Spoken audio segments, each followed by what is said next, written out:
Hi everyone, welcome to the Droigy channel. Today's video explains how to use your phone to take the subway in Shenzhen. Amidst the boom in travel to China, online research shows that many tourists encounter difficulties when using the subway system. Often unsure of the proper procedures, they frequently have to rely on assistance from locals or staff members, an inconvenience for those trying to enjoy their trip. However, starting June 30, 2026, this issue will be a thing of the past. If you are looking for a way to navigate the subway in China, try the methods below. They will significantly streamline your travel experience. Method 1 is to use the mobile phone's NFC function.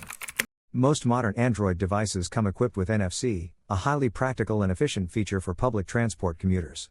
You can usually configure this in your phone's settings. Open the settings menu, select connections, steps may vary by device, or you can simply search for NFC, and then choose the NFC and contactless payment option to enable it. However, simply turning on NFC isn't enough to ride the bus or subway. You also need to open your device's wallet app and link a bank card. Once the card is linked, you are all set to use your phone's NFC for public transportation.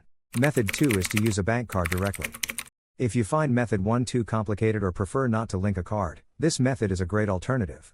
On June 30, 2026, Shenzhen officially launched a more convenient option for international visitors alongside the NFC method.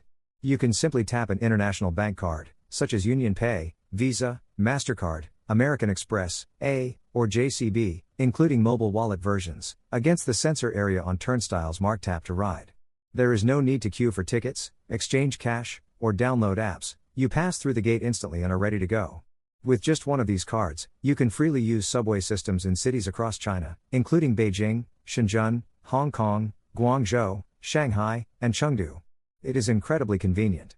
You simply need to follow the steps shown on the screen. That covers how to take the subway in China. We hope this helps anyone who has been struggling with this issue. That's all for today's video.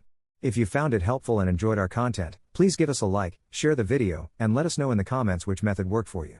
We also welcome your feedback and suggestions for improvement in the comments section. Thank you, and good luck.